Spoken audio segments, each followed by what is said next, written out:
Assalamualaikum warahmatullahi wabarakatuh.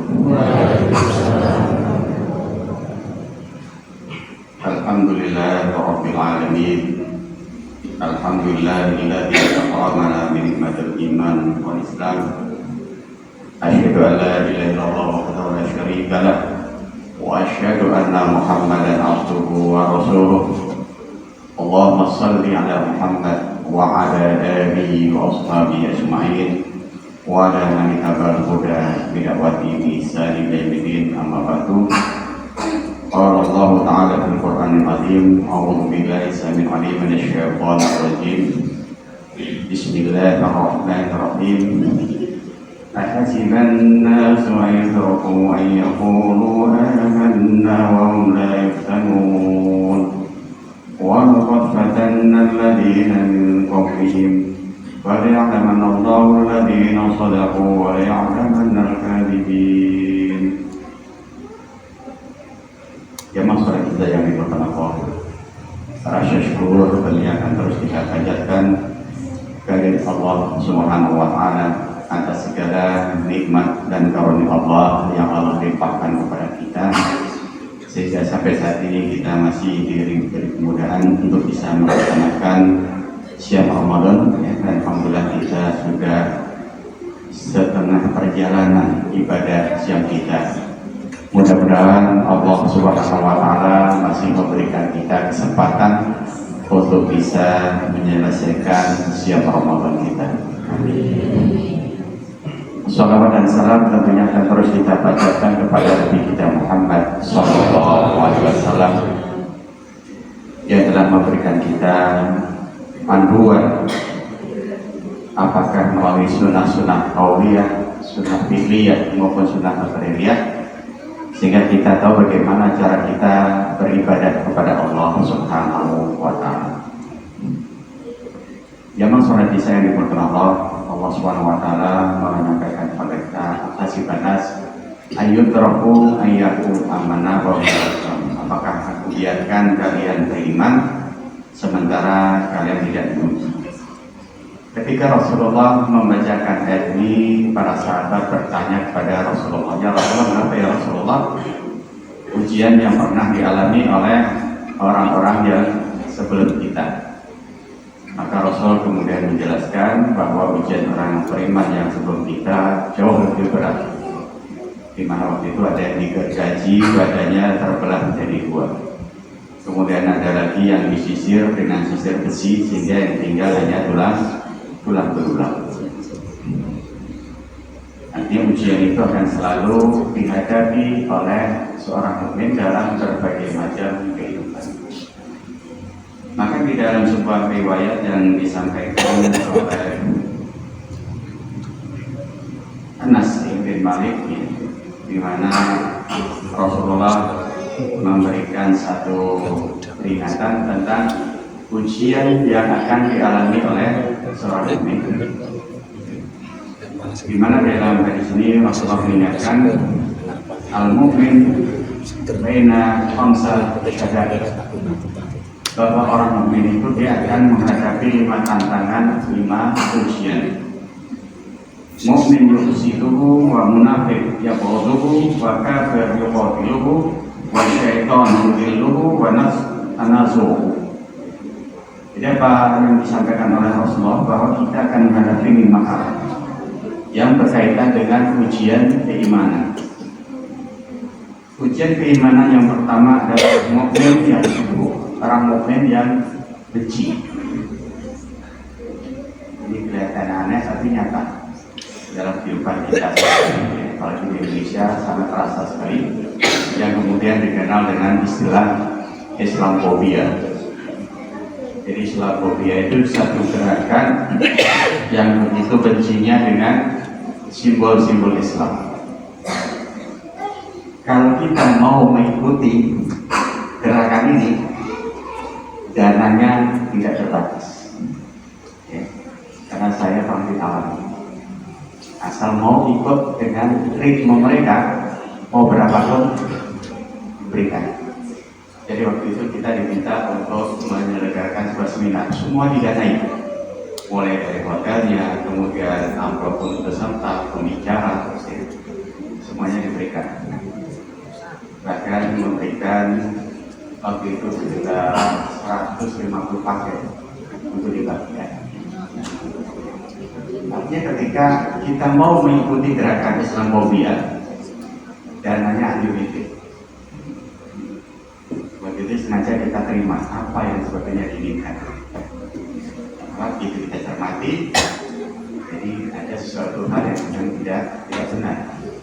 Ini karena kita sudah diingatkan oleh Rasulullah, ada mukmin yuksidu, ada orang mukmin yang membenci dengan Islam. Dan di Jogja ini ada, di daerah Leret, ada seorang yang begitu bencinya dengan Habib. Bahkan membahas ke teman di TikTok masalah bahwa Habib itu tidak boleh berdakwah karena merusak. Ini luar biasa. Bahkan di Amerika apa yang terjadi? Islamophobia ini merupakan pelanggaran undang-undang. Jadi kalau ada orang Amerika membenci Islam, itu untuk di Amerika itu pelanggaran undang-undang. Maka apa yang terjadi sekarang? Masya Allah, ya. Beberapa hari yang lalu saya melihat di YouTube bagaimana Muslim Amerika melaksanakan sholat jamaah tarawih yang diikuti oleh ribuan peserta di sebuah komplek pertokoan elit di Amerika. Ini luar biasa. Kemudian di Inggris, di London, apa yang dilakukan? Karena wali kotanya seorang Muslim, dia membuat lampu yang luar biasa menyambut Ramadan. Kemudian lagunya Maher Zain tentang Ramadan itu di-share sepanjang waktu. Nah, ini saya merasa malu. Kenapa malu? Karena Amerika yang notabene mereka bukan Islam itu sangat menghargai peribadatan orang Islam. Begitu juga London. London bukan negara Islam, tapi syiar Islam begitu luar biasa. Insya Allah ya, ini satu hal yang sangat kontradiktif ya. Sementara di luar bagaimana orang melantunkan syiar Islam ya. Dan kemarin alhamdulillah ya, jadi saya bisa mensiarkan Islam dengan apa? Dengan karnaval Kafir Ramadan ini, Masya Allah. Ini satu syiar yang sangat luar biasa. Ketika saya ketemu Bu Bupati, saya tanya gimana komentar Bupati, ini luar biasa. Karena ini memang syiar yang harus selalu kita munculkan.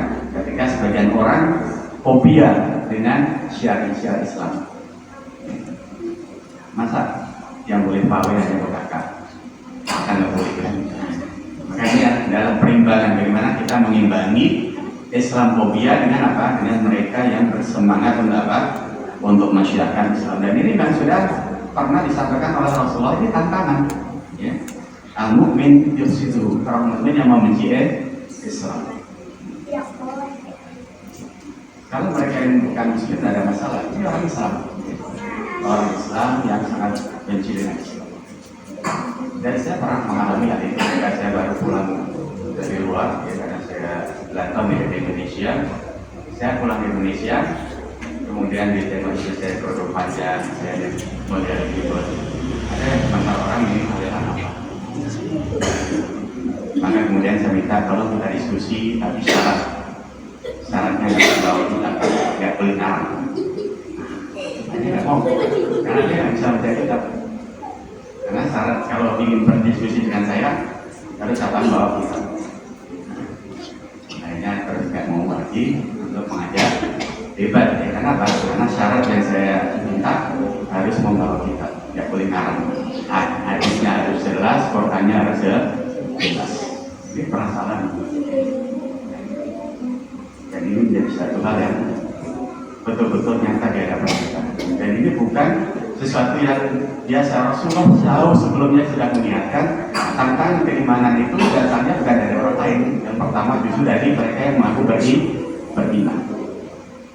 Kemudian tantangan yang kedua, wal munafik yaqwaduhu, orang munafik yang sangat tidak menyukai. Dan ini juga dialami oleh Rasulullah SAW yang dikenal dengan namanya hadis. Kalau kita membaca sirah Nabi, ada satu peristiwa yang disebut dengan hadisul ifki. Hadisul ifki ini adalah berita hoax yang disengaja disebarluaskan oleh orang-orang munafik untuk apa? Untuk mendiskreditkan Nabi. Jadi waktu itu dalam sebuah perjalanan, Aisyah ini tertinggal karena dia buang hajat, kemudian tertinggal dari rombongan. Sementara Sofwan yang berada di baris belakang, yang kemudian mengamankan rombongan itu melihat ada gundukan. Ternyata apa?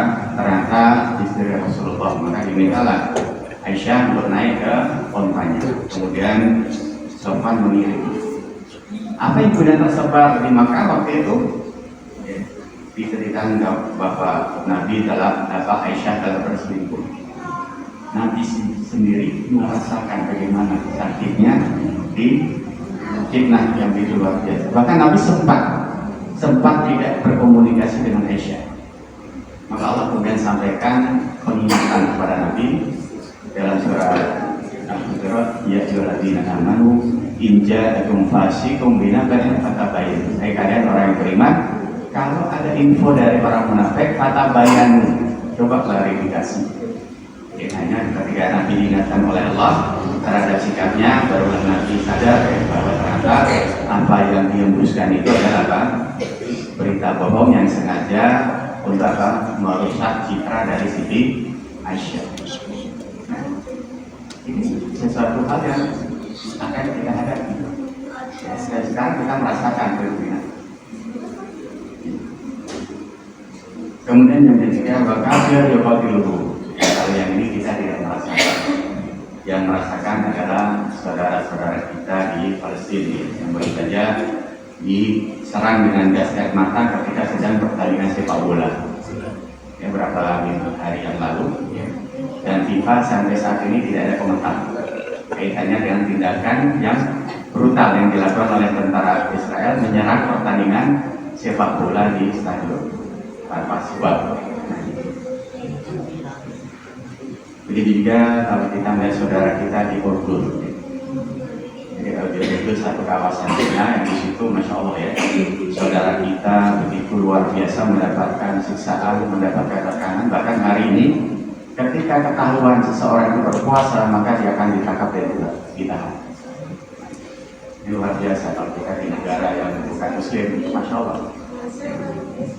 Bahkan ketika pengalaman saya waktu di Cina, apa yang terjadi? Kita baru bisa sholat id jam 9. Jam 9 itu baru boleh. Karena memang aturannya begitu. Pokoknya semua kegiatan itu jam 9 baru dibolehkan. Jadi waktu itu kita takbiran jam setengah 9, langsung datang polisi men-stop, nggak boleh. Baru setelah jam 9 baru kita boleh. Kira-kira enak nggak negara yang seperti ini? Azan tidak boleh suaranya keluar. Kira-kira sengsara nggak? Sengsara. Makan kita susah. Susah. Saya cari makanan halal itu luar biasa sulitnya. Pengalaman saya di Cina luar biasa. Kemarin mana saya di Thailand juga cerita habis. Saya susah juga waktu di Thailand nyari makanan yang halal. Saya yang sangat terindu sekali apa? Suara azan. Kalau di sini kan kita masya Allah ya. Iya. Setiap masjid berdekatan. Saya hampir 1 bulan penuh tidak mendengar azan sama sekali. Kemudian ketika kita ke masjid pun jaraknya paling dekat itu 3 stasiun. Jauh. Bahkan saya menemukan satu masjid di satu negara itu hanya satu. Di Makau. Makau itu tempat judi. Itu hanya punya satu masjid, 2 musola.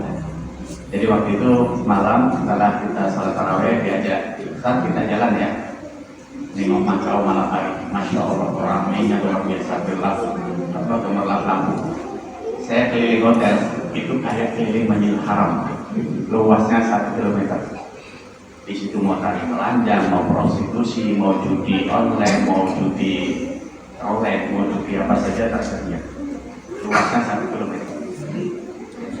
Kamu bisa ditunjukkan oleh Allah di tempat maksiat yang paling terkenal di Asia. Luar biasa. Kita alhamdulillah tidak mengalami seperti itu. Kita nyaman, kita mau pelajaran azan kita.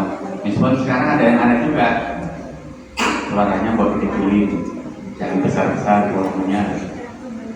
Jangan yang lagi apa? Gak usah lah buka puasa katanya untuk ASN. Inilah Indonesia.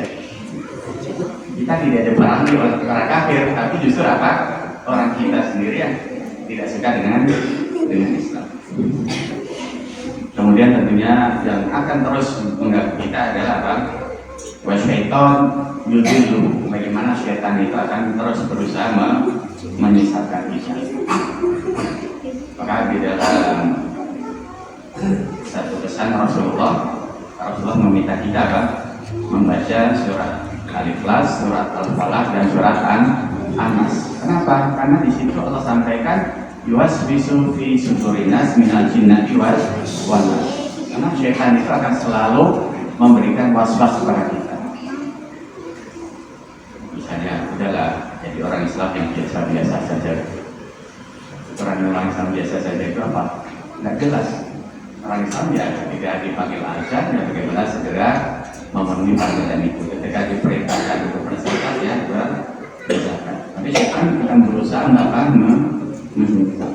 Begitu juga dengan nafsu. Ya, orang iman tidak akan diberikan ujian dengan nafsu. Maka Allah sampaikan zuyina linnas hubbu syahwat. Manusia itu memiliki kecenderungan syahwat nafsu. Ya. Maka Allah sampaikan falhamaha fujuraha wa taqwaha. Nafsu itu akan punya dua kecenderungan untuk tidak baik dan kecenderungan untuk takwa. Tapi untuk tidak baik itu lebih mudah. Maka Allah menyebutkan di awal. Ya, maka di dalam ayat lain Allah sampaikan nafsul ammaratu bisu. Nafsu itu akan selalu apa? Mengajak manusia kepada hal-hal yang tidak baik. Ini beberapa hal yang diingatkan oleh Rasulullah berkaitan dengan yang ada di hadapan kita. Mudah-mudahan Ramadan ini menjadi momentum kita untuk terus berusaha bagaimana kita menghadapi tantangan-tantangan yang ada di hadapan kita, sehingga kemudian kita diberi kemudahan oleh Allah untuk bisa melaksanakan siam Ramadan sesuai dengan apa yang dicontohkan oleh Rasulullah SAW. Aku qouli hadza astaghfiru innahu ghafurur rahim. Assalamualaikum warahmatullahi wabarakatuh.